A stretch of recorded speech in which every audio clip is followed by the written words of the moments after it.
Olá, bem-vindo a este podcast sobre inteligência e gestão emocional. O meu nome é Jorge Dias, sou trainer de programação neurolinguística, de coaching e de inteligência emocional e dedico-me a estas temáticas há quase 2 décadas. Fiz um processo pessoal bastante duro no ano 2009, que me levou a rever muita coisa do que até ali eu tinha feito. Levou-me a fazer uma viragem na minha vida, levou-me a rever muita coisa e mais profundamente o meu sentido de vida. Foi um processo de procura até encontrar o que as minhas emoções desejavam e o que era também mais saudável para mim. A minha intenção neste podcast, o primeiro que faço aqui no Insight Timer, é trazer-lhe mais reflexão sobre o papel das emoções de uma forma simples e leve, de maneira a poder organizar melhor o seu mundo interior e a seguir em frente mais facilmente. Hoje estamos a viver dias especiais, com este grande acontecimento global e avassalador que dá pelo nome de Covid-19. Muita coisa já mudou, muita coisa ainda poderá acontecer e irá mudar, muita coisa que não será mais igual nem sequer parecida ao que era de antes. Portanto, o tema inteligência e gestão emocional pode aqui ter um valor diferente. Antes a abordagem era para um dia-a-dia já conhecido, os costumes, do que nos era mais ou menos comum, independentemente de definirmos situações como negativas ou positivas. Mas neste momento especial será talvez mais fácil associar a inteligência emocional à dimensão pessoal. E eu quero dizer com isto que antes muita gente procurava estas ferramentas para aplicar diretamente nos outros ou na própria envolvente. Mas agora penso que é mais fácil aplicar estes conhecimentos e competências a si mesmo, que, no fundo, na verdade, é onde tudo começa. É uma oportunidade para rever conceitos sobre emoções e tornar os comportamentos emocionalmente inteligentes perante estas mudanças incontornáveis. E um dia é sempre inevitável, há sempre um dia de viragem. Acontece aquele momento em que nos defrontamos com uma questão superior, que ultrapassa o nosso entendimento.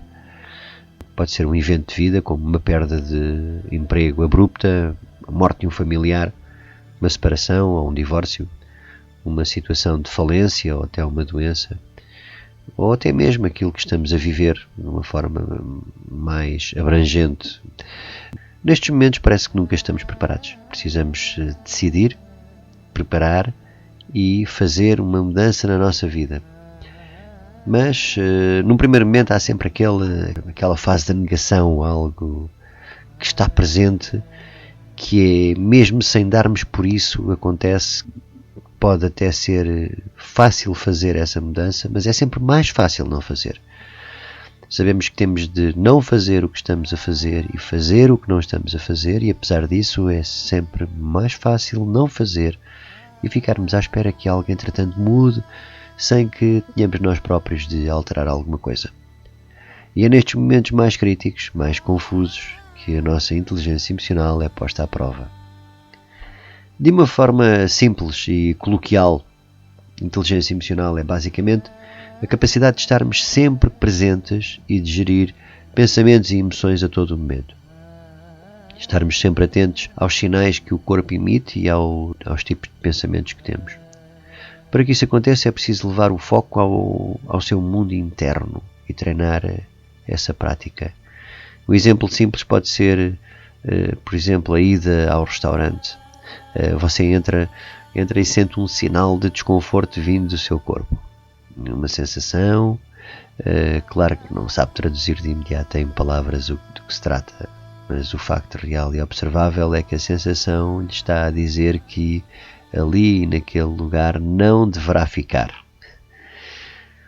O que acontece normalmente é que contrariamos esses sinais emocionais emitidos pelo nosso corpo e, habitualmente, até os racionalizamos e arranjamos argumentos para os colocar em causa.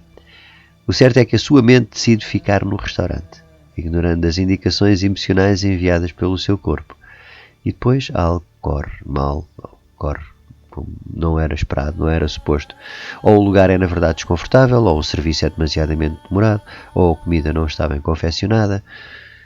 E se você se lembrar aí dos sinais emocionais que sentiu anteriormente, saberá que tinha à sua disposição os dados necessários para decidir de forma diferente. Mas como os ignorou ou os racionalizou, decidiu contra o corpo e as coisas não correram tão bem, ou tão bem como esperava. Estes sinais enviados pelo corpo são também muito úteis, principalmente para decidir sobre os nossos relacionamentos. Pessoas que nos trazem boas emoções de alegria, de esperança, de satisfação, de motivação. Eu quero propor-lhe aqui um primeiro exercício simples de autodiagnóstico. Pode fazê-lo agora já, ou poderá interromper por um momento o podcast. Se não o quiser fazer agora, tire o apontamento e conclua mais tarde. Então aqui vai. Em primeiro lugar, peço-lhe que identifique 3 pessoas que lhe deixam sensações positivas de, por exemplo, satisfação, de tranquilidade, de bem-estar, de inspiração, de leveza. E aponte o nome dessas 3 pessoas. Em segundo lugar, identifique agora 3 pessoas que lhe deixam sensações negativas. Por exemplo, de tristeza, de desalento, de ansiedade, de receio, de agitação. E de novo aponte o nome dessas 3 pessoas. E de seguida, para cada grupo de pessoas, anote para cada uma delas 3 características. Por exemplo, como é que você as define? São pessoas simpáticas, positivas, otimistas, amigáveis, atenciosas, alegres, carinhosas, etc. Ou são pessoas negativas, pessimistas, antipáticas, desconfiadas, frias, distantes, tensas, etc. Anote. Deixe que fique tudo registado em papel. Lembre-se como é que se sente durante a presença dessas pessoas e, sobretudo, o que sente após a conversa. Muito bem. Depois deste exercício, deverá ter mais capacidade de tomar decisões em relação às pessoas com quem deve intensificar mais a comunicação e estar mais atento aos sinais que o seu corpo envia na presença destas pessoas e, assim, agir melhor. Às vezes não se trata de deixar de falar a pessoas ou abandoná-las. Trata-se não só de intensificar o contacto com pessoas positivas, sendo que vai diminuir o tempo de contacto com pessoas com uma perspectiva mais negativa. Sobretudo há uma coisa aqui neste processo, que é o que você sente está certo. Um dos fatores mais críticos da gestão emocional é a questão da necessidade de aprovação. Para realizar, não poderá depender da opinião e da aprovação dos outros. Você é único e o seu papel é confiar em si e no que as suas emoções lhe transmitem. E quando sentir que algo não cola, algo não encaixa, algo está incongruente, anote essa sensação. Se sentir invadido, anote esse sentimento. É hora de decidir algo. É hora de excluir essa situação, esse contexto. E deixe a sua genuinidade manifestar-se. Certo sairá uma boa decisão. Isso é um sinal claro do processo de inteligência emocional. Confie em si e nos sinais que o seu corpo emite. Uma das coisas que fiz neste processo de vida em 2009 foi começar definitivamente a decidir mais de acordo com aquilo que sentia do que propriamente com aquilo que pensava. E ter mais independente nas minhas decisões, portanto, abandonar um pouco alguma necessidade de aprovação de fatores externos. Um pouco mais agora sobre estes processos internos. Primeiro tem de saber que não controla as emoções. Elas são automáticas, elas são autoritárias e têm uma função comunicativa. Elas são automáticas porque respondem a estímulos no imediato. Elas são autoritárias porque têm de dar-lhes atenção. E o que é que isto quer dizer? No mundo exterior entra a matéria. Se você colocar a mão por cima de uma vela acesa, terá uma reação automática vinda das emoções bionaturais que lhe darão a indicação para retirar a mão de forma a não se queimar. Mas ao contrário, no mundo interno não se lida com matéria, lida-se com informação. Se você sente uma emoção e não lhe presta atenção, ela voltará sempre no tempo para o lembrar que tem de aprender algo ali. Tome como exemplo algo do passado que foi ofensivo. Recordem uma situação, uma coisa que foi desagradável, uma coisa que foi até traumatizante. Uma discussão com um familiar, uma reprimenda de um professor, uma reação de um cônjuge, etc. Para resolver essa situação, para serenar os seus sentimentos, não poderá fugir como se estivesse no mundo material. Terá de abordar a emoção até retirar a aprendizagem e a experiência que está associada a esse evento. Conhece alguém adulto com 30, 40 ou 50 anos que ainda se comove com algum episódio negativo que recorda do passado? Tenho a certeza que essa pessoa não retirou ainda a experiência nem a aprendizagem e continua a reprimir, continua a evitar a emoção. Por isso se chora porque a emoção está intacta, ainda não foi retirada a aprendizagem. Ao contrário do mundo material, em que as emoções nos dão indicações precisas sobre as coisas pelas quais nos devemos aproximar ou afastar, aqui no mundo interior tem de ficar lá, compreender e abordar essa emoção para que ela deixe de se manifestar até retirar a aprendizagem. Finalmente, a função comunicativa das emoções é porque elas se manifestam em movimento e expressão facial. Quando uma emoção se releva, o mundo à sua volta dá por isso. Mesmo que seja muito bom a reprimir ou a esconder o que é que sente no momento, é um processo rápido e visível e manifesta-se no corpo e na expressão facial. E tudo isto vem a propósito de não controlar emoções. A única coisa que poderá fazer é gerir emoções. Note que depois de sentir a emoção, poderá geri-la e escolher o comportamento adequado. E aqui recordo do psicólogo americano Kenneth Isaacs, que explica muito bem a função de pensamento e de emoção e a sua ligação. E ele diz assim: pensamento diz-lhe o que está a passar-se. A emoção diz-lhe o que significa o acontecimento. E a intensidade da emoção diz-lhe sobre a importância do acontecimento para si. Ideias são informação do pensamento e sensações são informação das emoções. E a dinâmica da vida é um ciclo interminável e repetido, independentemente do que estiver a acontecer, né?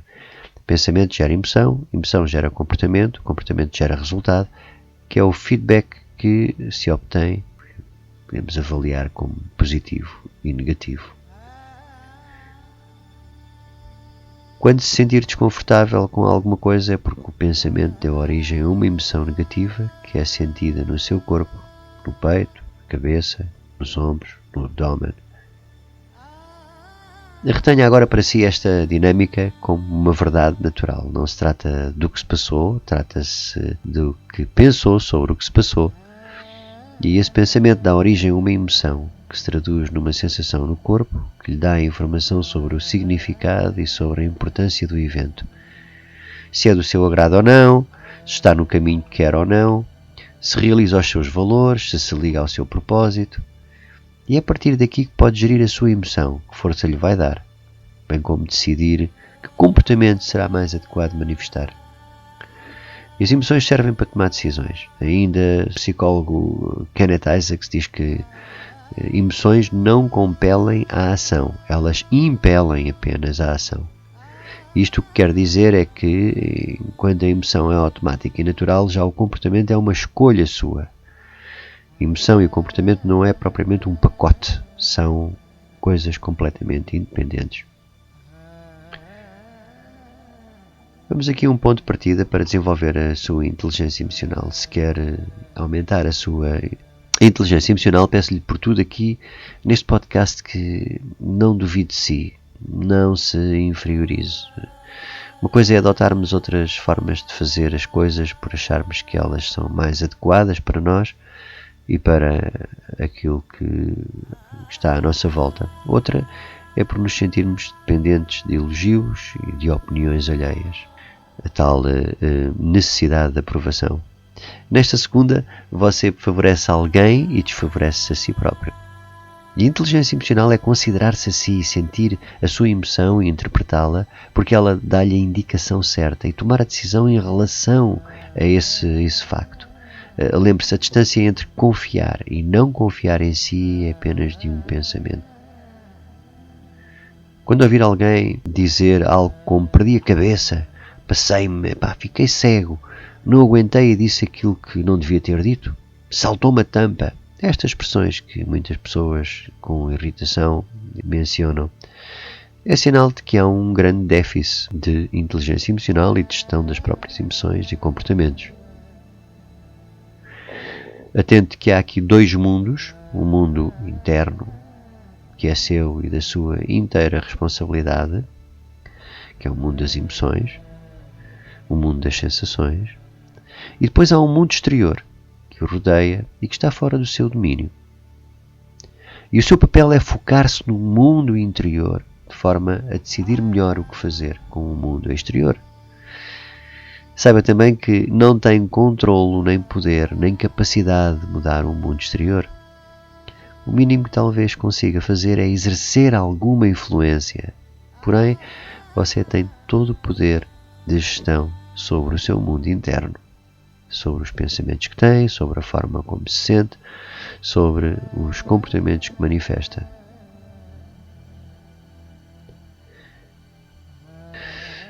Vou contar-lhe agora uma história sobre um monge que deixou escrito na sua lápide o seguinte: quando eu era jovem decidi que o meu propósito de vida era mudar o mundo. E andei muitos anos perseguindo esse propósito e a tentar mudar o mundo. Mas ao fim de muitos e muitos anos dessa caminhada, percebi que o mundo não mudava com as minhas ações, os meus comportamentos, os meus conselhos. Mas mesmo assim não desisti. Não desisti e decidi mudar o meu país. E andei assim anos e anos com este propósito, mudar o meu país. Mas cheguei à conclusão que também o meu país não era possível mudar. Então decidi mudar a minha família. E continuei essa caminhada, esse meu propósito. Mas mesmo assim, a minha família não consegui mudar. E hoje, aqui, no leito da morte, eu compreendo. Compreendo que se tivesse mudado a mim próprio, talvez tivesse conseguido influenciar a minha família. E se tivesse conseguido influenciar a minha família, talvez a minha família tivesse conseguido influenciar o meu país. E quem sabe, se isso tivesse acontecido, que o meu país tivesse conseguido influenciar o mundo. Portanto, o que esta metáfora nos diz, monge do Westminster, é que o nosso grande foco deve ser o nosso mundo interno e não tanto no mundo externo. O que nós podemos mudar, o que nós podemos alterar, onde nós conseguiremos encontrar a paz, a tranquilidade e o equilíbrio será no nosso mundo interno e não tanto esperar que ele venha de fatores externos. Esta dinâmica é constante durante a vida. Haverá sempre períodos que decorrem de forma que prevemos, outros saem completamente dos nossos cálculos. E nesses momentos temos de assumir a responsabilidade. Andamos bem quando tudo corre bem, como esperado. Depois sentimos dores quando as nossas expectativas não são satisfeitas.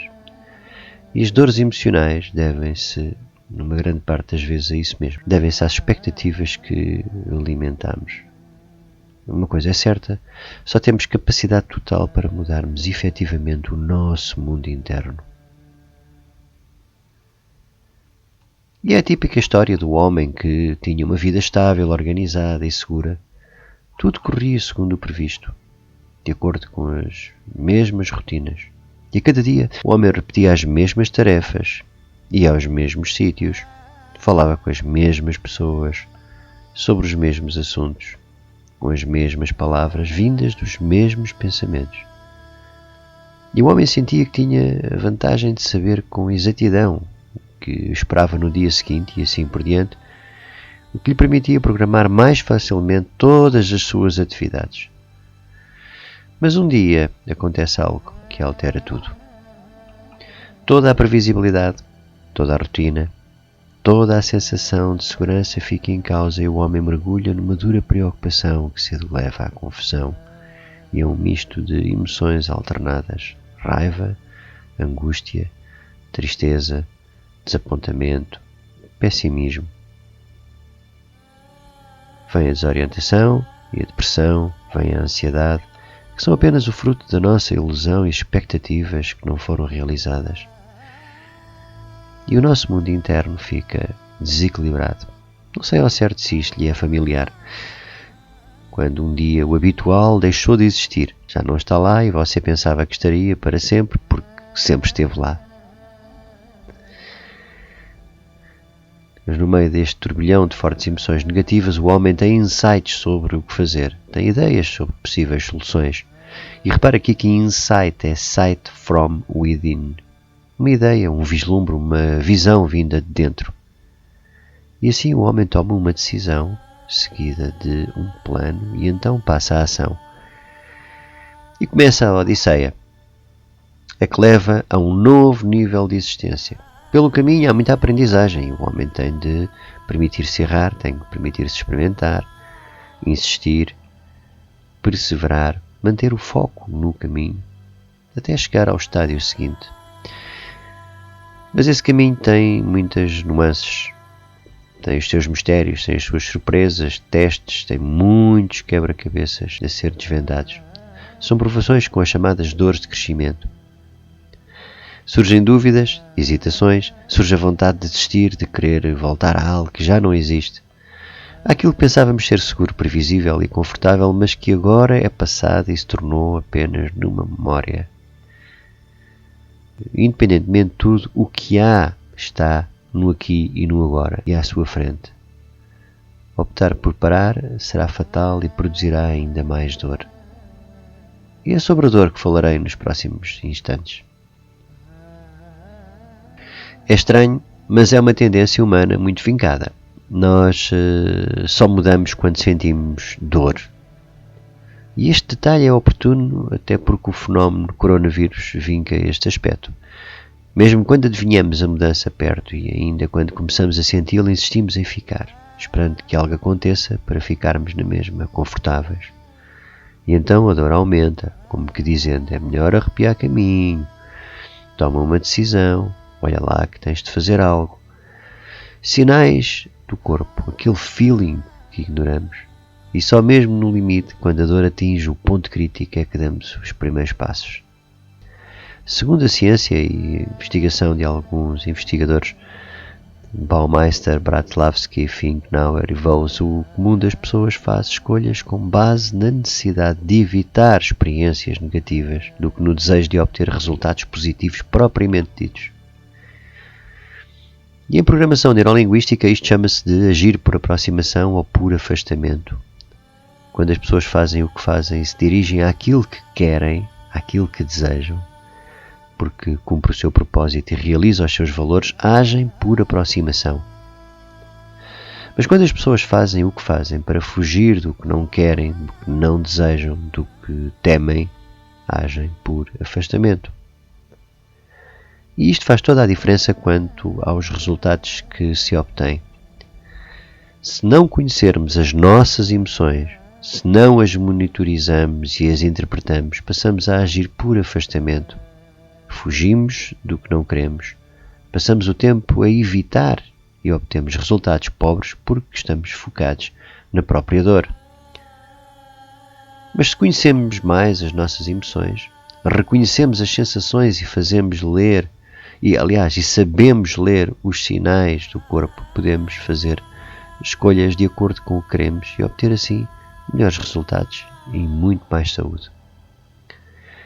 quero dizer-lhe que fiz processos na minha vida e tive de aprender tudo isto. Tive de aprender a reverter o processo e tive de aprender a linguagem do corpo. E a dor é incrível e tem uma função muito própria, a de nos colocar em contacto com a aprendizagem. E se a entendermos assim, mais fácil será interpretarmos os primeiros sinais e passarmos antecipadamente à fase seguinte. Eu estou a falar de dores emocionais e estou a falar também de pensar sobre as dores emocionais. A primeira competência da inteligência emocional é refletir sobre as emoções e traduzir os sinais que enviam. É ganhar autoconsciência. Um sinal pode ser uma sensação desconfortável ou confortável, tanto faz, dizendo-nos muito do que estamos a viver, do que é adequado ou não para nós. Quando sentir alguma dor, dê-lhe as boas-vindas, na certeza que o melhor virá depois.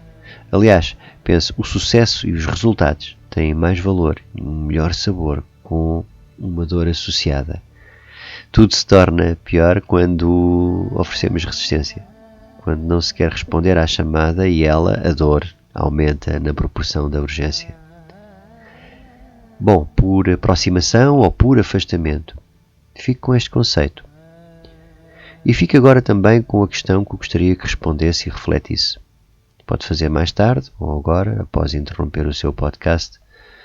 Faça como for melhor para si. E a pergunta é esta. Por norma, por padrão, você age mais por afastamento ou por aproximação? Você decide com base no que não gosta, do que é desagradável, desconfortável, do que lhe causa sensações dolorosas, ou pelo contrário, decide com base no que gosta, no que quer, no que deseja, no que lhe dá prazer, no que o inspira, no que o faz sentir bem.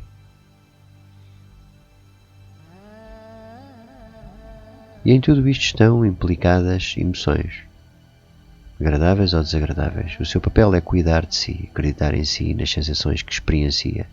Faça o exercício, escreva e tire as suas conclusões, reflita, mas sobretudo escreva.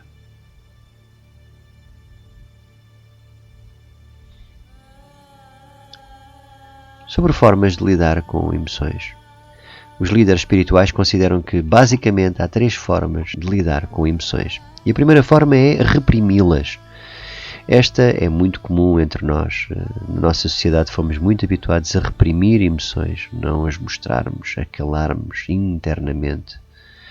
E esta forma causa danos à saúde e não permite aprendizagem. Quando pessoas adultas choram, como já disse atrás, por algo que sucedeu no passado, é porque reprimiram e não tiraram o que o evento ou a recordação tinha de valor.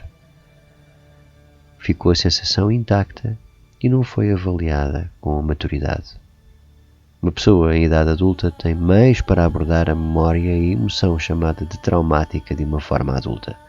Há que retirar a aprendizagem e deixar a emoção. A segunda forma é expressar. Não é desadequado, porém pode ser excessivo e trazer-lhe consequências que não deseja. Imagine expressar a raiva ou a irritação. Poderá não ser apropriado em certas situações. E finalmente, a terceira forma. A terceira forma será talvez a melhor para uma vida mais plena, que é tão só testemunhar, observar. A emoção é a capacidade de criar uma pausa e assistir ao que se passa consigo, notando os sinais no seu corpo, a intensidade e tomar uma decisão em relação a isso. Não se trata de tomar uma decisão para o outro, trata-se de tomar uma decisão para si mesmo. E esta terceira forma, na verdade, é a mais adequada e foi uma das coisas que eu aprendi naquela passagem de vida em 2009. E o que é mais surpreendente aqui é que não precisamos de fazer absolutamente nada. Basta testemunhar, basta observar, basta refletir, não é preciso fazer nada, é criar uma pausa apenas. E de seguida quero propor-lhe que experimentemos uma prática respiratória que eu chamo de 5-3-5.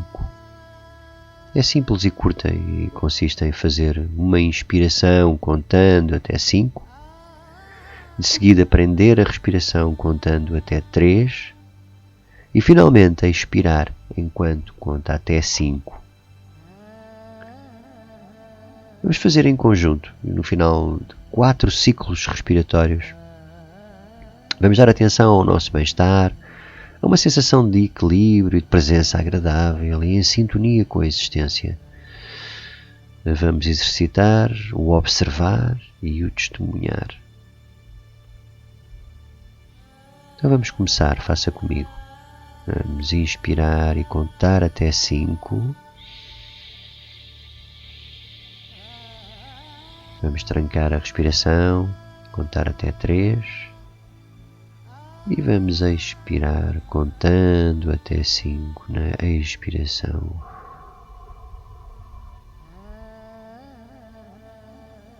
Vamos fazer de novo, contando até 5 na inspiração.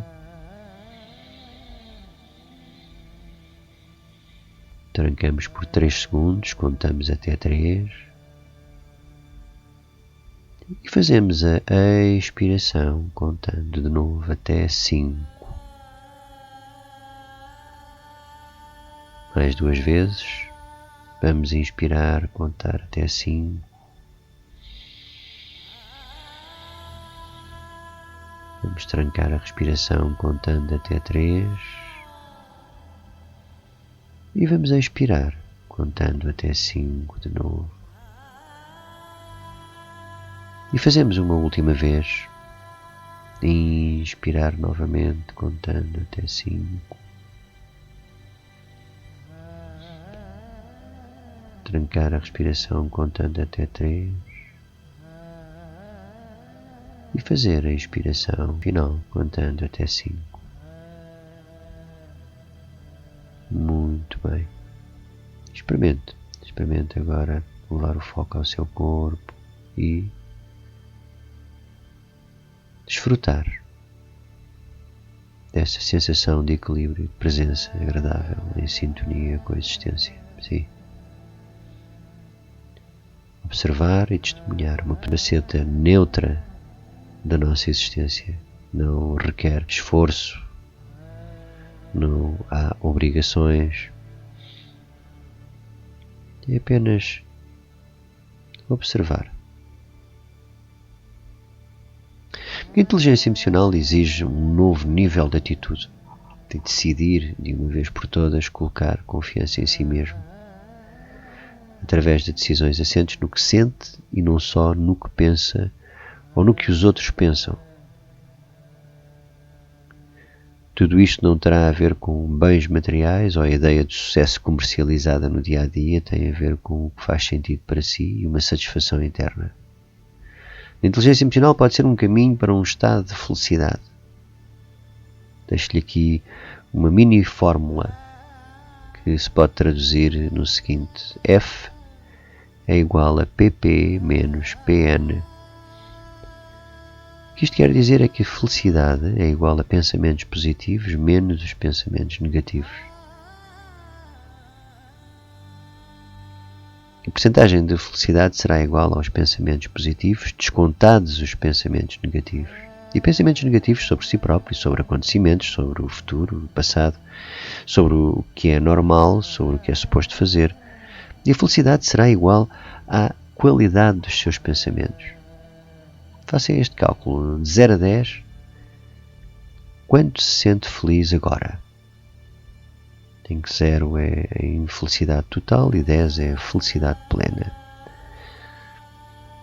Faça agora mesmo, pense num número. Diga o valor através do que sente. O primeiro número que lhe surgiu na mente é esse que é válido.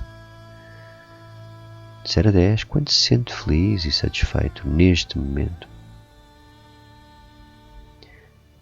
Repare que esta classificação tem tudo a ver com aquilo que sente, vindo dos pensamentos que se ter e das escolhas que faz. Felicidade, satisfação, resultados dependem do desenvolvimento da sua inteligência emocional e da gestão das suas emoções. Depende da capacidade para gerir a sua vida interna, a vida interna da mente, limpar pensamentos, selecionar o que deseja e focar-se no que realmente interessa. Proponho-lhe agora fazer um novo exercício e que será o último deste podcast. Chama-se o exercício das 3 perguntas e terá de interromper por instantes a audição ou tomar um apontamento e depois completar o exercício. Faça como for melhor para si. Então aqui vai. Primeira pergunta é o que sou hoje.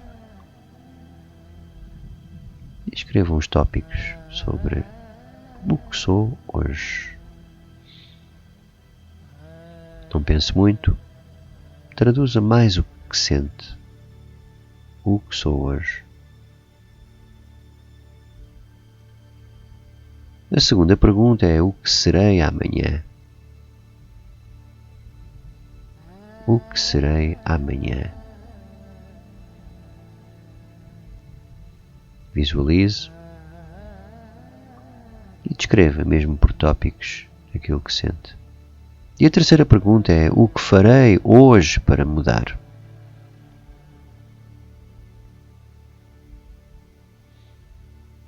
Não se esqueça de apontar, de registar tudo em papel, uma folha, uma caneta, um lápis, e trate de registar tudo o que lhe ocorrer, unindo assim mente e corpo num processo que se deseja fique instalado e não só pensado. E nestes últimos momentos deste podcast sobre inteligência e gestão emocional, quero dizer-lhe que está ao seu alcance atingir um estado de satisfação e felicidade. Digo-lhe que está à distância de um pensamento. Quando sentir que algo não resulta, quando sentir pessimismo ou desconforto, basta um simples pensamento para virar a forma como se sente em relação ao que está a acontecer. A ciência diz que, apesar de 50% da felicidade e da satisfação residirem em aspectos genéticos e 10% nas circunstâncias, restam 40% que dependem do seu estado interno e associado às suas ações, às suas atitudes, ao seu otimismo, tipo de pensamentos e emoções. E estes são resultados obtidos no seio da psicologia positiva, nomeadamente com o trabalho da psicóloga Sonja Lyubomirsky. Isto para dizer o quê, concretamente? 40% está sob o seu controle e domínio. Imagino o que seria se conseguisse controlar 40% das condições climatéricas ou do trânsito nas suas viagens. Seria muito, não é verdade? O mesmo acontece com a sua vida. Pode fazer muito criando os seus próprios conteúdos na sua mente. Comece a trabalhar hoje mesmo a sua inteligência emocional com alguns conceitos simples que lhe entreguei aqui. Está ao alcance de uma decisão, de um pensamento e de uma sensação. Direcione-se àquilo que há de melhor em si. Siga os sinais do seu corpo, siga as suas emoções. Elas são uma preciosidade. Está na hora de me despedir. Fico grato pela sua presença aqui comigo. Quero que fique bem, em paz e com uma sensação de equilíbrio e de leveza. Então, até breve e até uma próxima.